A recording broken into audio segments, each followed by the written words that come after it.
Hi there, I'm Kevin O'Connor, and welcome back to Ask This Old House, where if you send us a letter, one of these experts may just show up on your doorstep. Hey, guys. Hey there. Hey, Kev, you're working with me today. Oh, yeah? What are we doing? Fencing. You're into fencing? On God. On God. Touche. Oh, no. And what about Tommy? Tommy, he is off on a mission to Houston. Oh, roger that. Roger. I'm Roger. Not that, Roger. Roger. Roger. All right. We're just a few miles out of downtown Houston, and this ranch house right here is where we're going to be working today. And I hear the homeowners are pretty handy. Hi, Tom. Hi, guys. How are you? Good, come on I in. like your house. Oh, I like this room. It's really nice. Thank you. We did a lot of work ourselves. You did? Charlotta did the crown molding. Really? Well, how did you find working with it? It was a bit difficult, but worth it. I found it very difficult with the miters. Well, crown molding is always difficult when it comes to the corners, but you did a wonderful job. This is actually a bed molding used as a crown. It's a nice small detail, and it really sets the room off nice. Looks great. Thanks. I like the color of your walls, too. They look nice. Nice texture. Yeah, I painted those also. Really? Yeah. James is actually a bit of a woodworker himself. He built these bookcases here. You did? They look nice. Thank you. I made them out of cherry. Yeah, you did a nice job. I see you dadoed all the shelves in. They really look good and nice and straight. Well, what do you need me for? Oh, we got plans for you, Tom. Oh, really? Well, let's see what you have. This is the master bedroom. And we were thinking about putting crown molding up here as well. Yeah, and I picked out this crown molding here, which is obviously larger and a bit more ornate than what I used in the library, and it's not made out of wood. Right, this is actually made out of foam. You've picked the egg and dart profile on here. They have a lot of different profiles.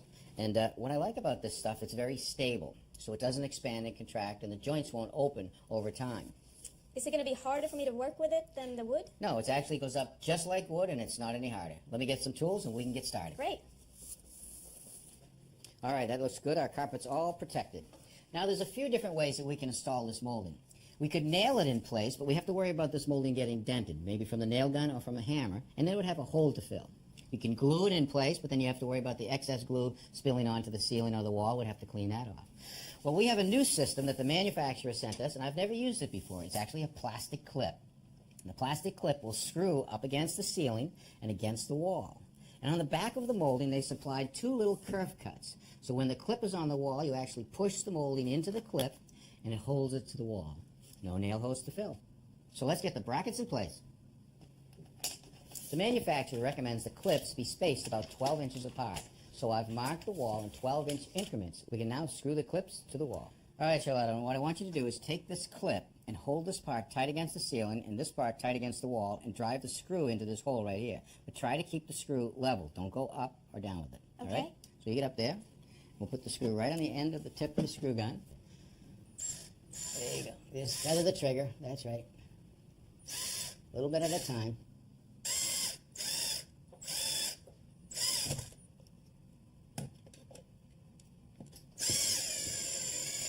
And right in tight to the wall. There you go. All right, ready for the next clip.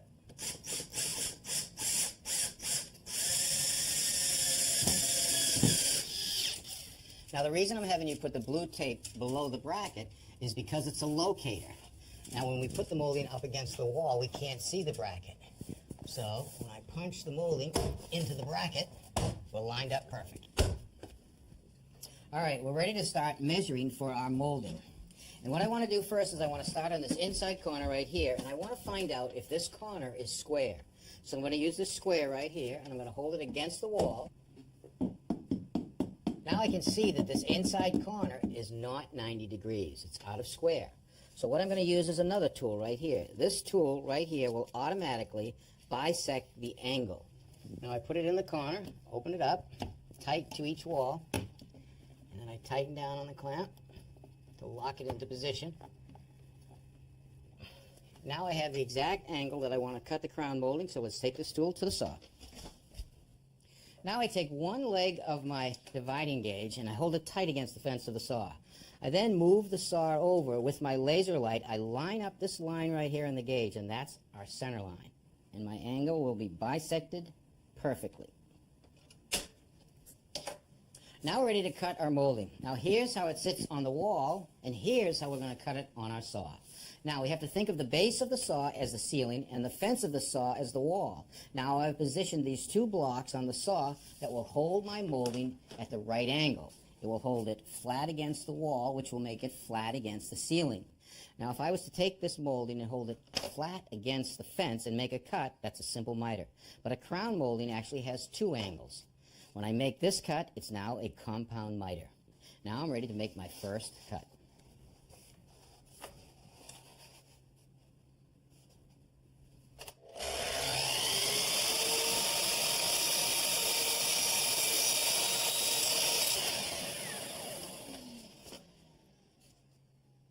Now I've already cut one angle for our molding. Now let's see what the other angle will be.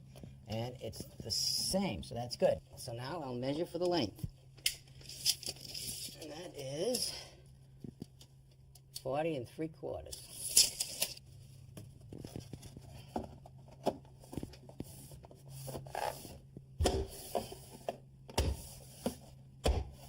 All right, now we're ready to make this cut right here.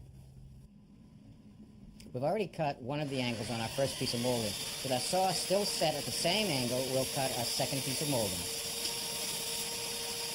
All right, let's see how it fits. All right, the miter is good. Now you also notice that we cut it so we'd have a mirror image of the egg and dart detail on each side of the miter. Now before we snap it in place, I want to run a thin bead of acrylic latex caulking right on that joint.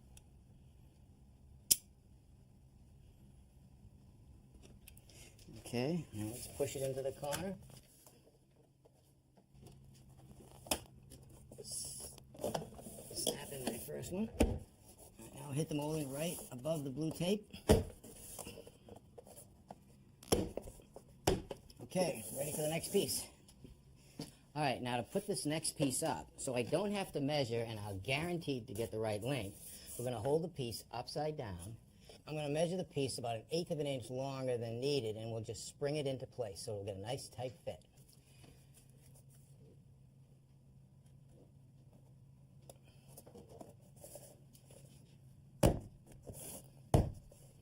Now the gap between the top of the molding and the wave in the ceiling right there, I can fill that with a little bit of caulking. After I fill it, I'll just wipe it with a wet rag.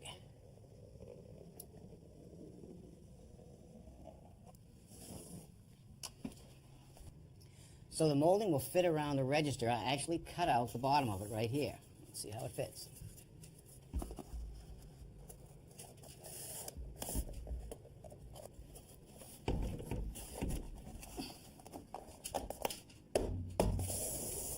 That's pretty good. Now I want to mark the length for this outside corner. So I've snapped this piece into position. I take my pencil, hold it on this wall here, and mark the underside of the piece. That's my length. Now I'll cut the piece.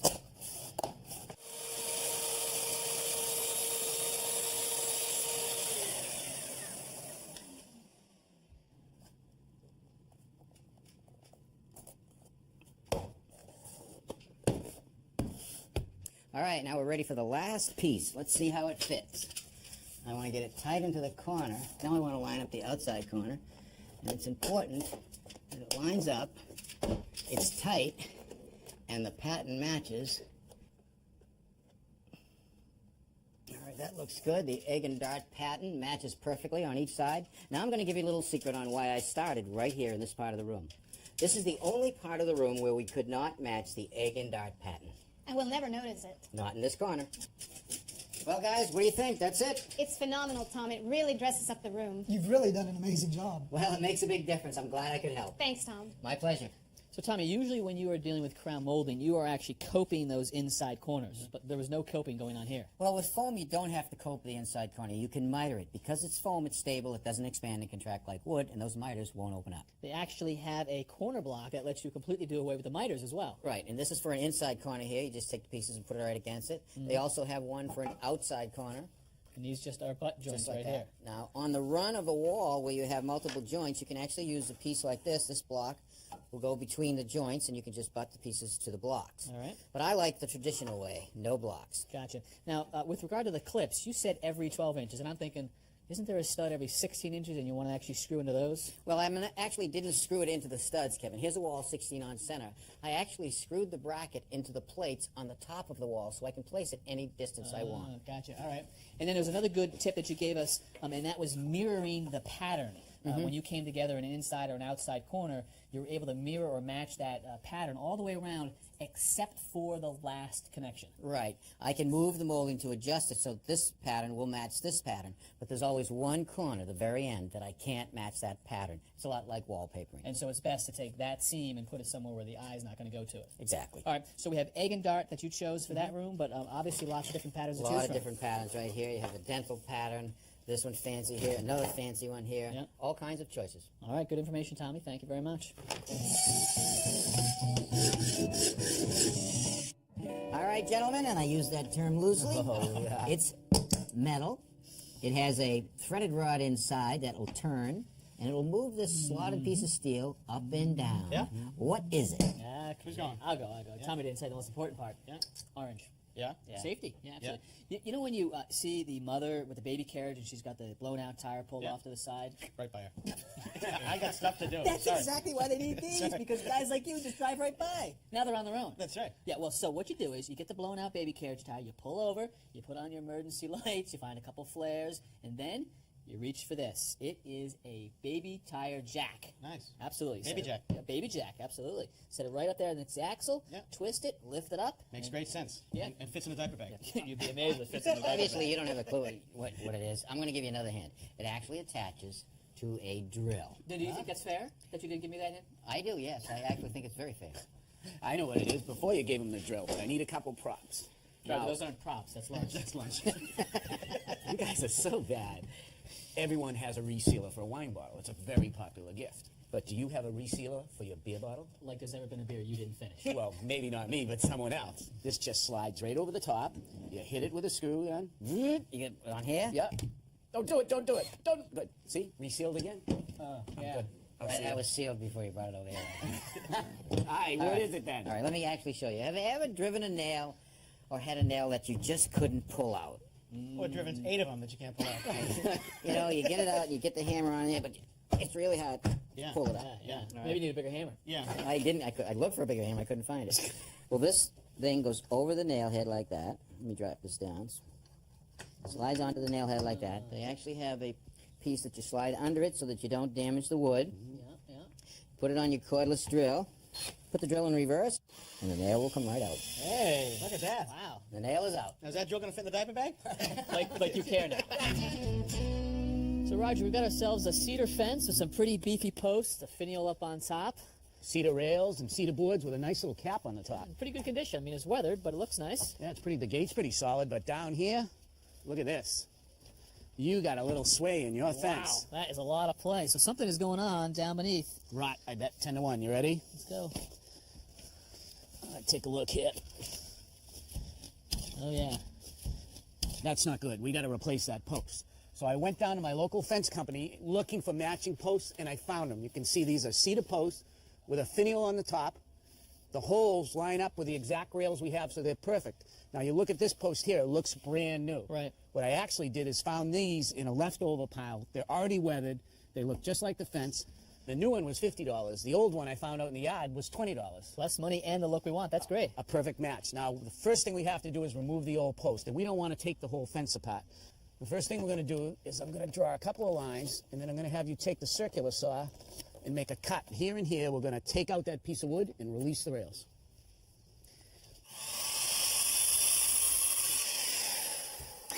By cutting the post above and below the rail, we're going to release the rails so that they can swing out, and then we can work on the post.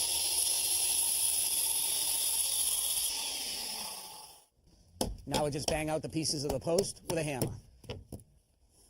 Kevin, let's check the other side to see if there's any screws going through the post and into the rails. Oh, yeah. Yeah, you got a couple top and bottom.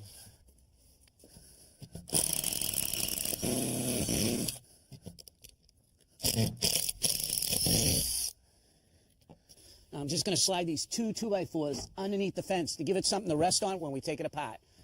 All right, Kev, you all ready? Yep. What we're going to do is just take it, slide the whole section out, bring it out. Oh! How bad was that, huh? That was pretty rotted, huh? Yeah, that thing's gone. I got to be honest with you, in most cases, they don't break off like that, and you can slide the whole post out.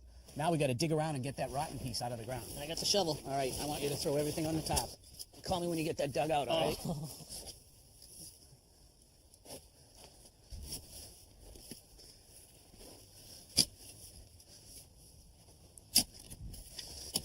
Let's dig around it a little more, and we'll get on each side, Kevin, and see if it'll pop like an old tooth. Ouch. You ready? Coming. There you go. You got it? Good job. Number 3 bicuspid. All right, Kevin, now with a post hole digger, I want you to open that hole up and see if you can go any deeper.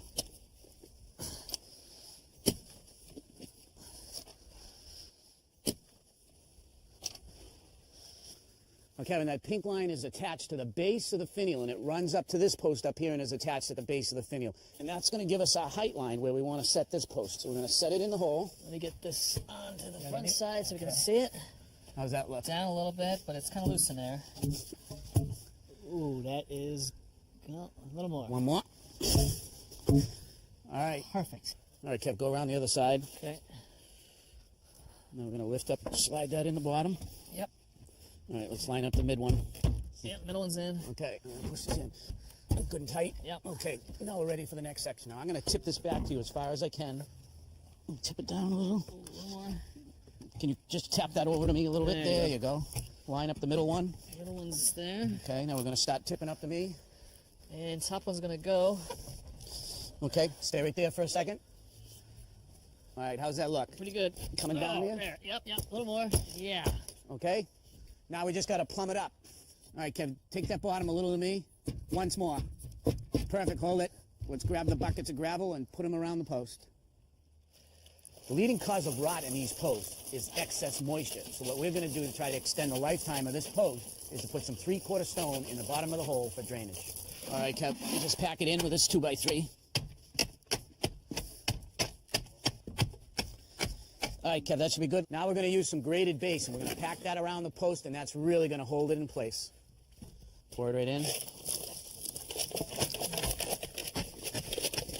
Kevin, this mixture of 3/4 stone and stone dust is going to drain, but it's really going to hold the post in place. Beautiful. Let's take the other bucket and put it on the backside.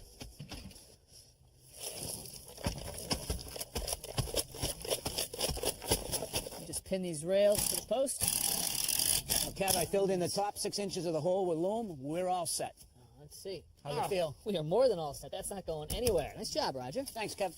You know, I've seen some rotted posts before, Roger, but the condition of this one surprised me. We figured that this was only in the ground for 6 years, and look at all that damage. Well, Kevin, they did the right thing. They used a cedar post, which is rot resistant, but you can see where that water just wicked up right from the end all the way up to ground level, and that's where it rotted and snapped. And that's where it's going to start, because this is end grain, so it's going to want to suck that moisture right up the post. And where this post was downhill in clay soil and shade, so there was a lot of moisture in the ground here. That's why we put the stone in to help wick that water away. Because you want lots of drainage. You want it dry as it can be. Now, you don't like to use concrete all the time, but there are some instances where you think it's okay. 2 times. One is when you're digging, you hit a big rock, and you have to put in a short post. Otherwise, if you don't use concrete, the post will just wiggle around. Yep. The other is when you hang a gate. You have all that weight of the gate out there. If you don't put concrete around to support that post, the gate will sag. Well, so why not concrete all the time? Because what happens is the wood shrinks, and there's an opening between the wood and the concrete, and the water gets in there, and it'll rot and snap off right there. If you do use concrete, you don't want it flat or concave. You want it domed so that the water will run away from the post. All right, good to know. There's another way to fix the post without digging it out. It's called a fence mender. It's a piece of metal. We're just going to slide it on here. You take it, snap that right down, all the way down to ground level. Go ahead. Okay, that's good. You can see where it's going to span where it would be rotted and snap off. Now we just put some screws in here, one more on the other side, and the post is as good as it was originally. So it's like a big splint. That's exactly it. All right, well, look at you, mending fences and answering questions. It's what we do. All right, well, join us next time. And until then, I'm Kevin O'Connor And I'm Roger Cook. for Ask This Old House.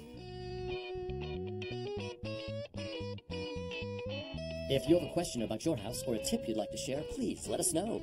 Visit our website, pbs.org, for expert advice, step-by-step videos, and much more.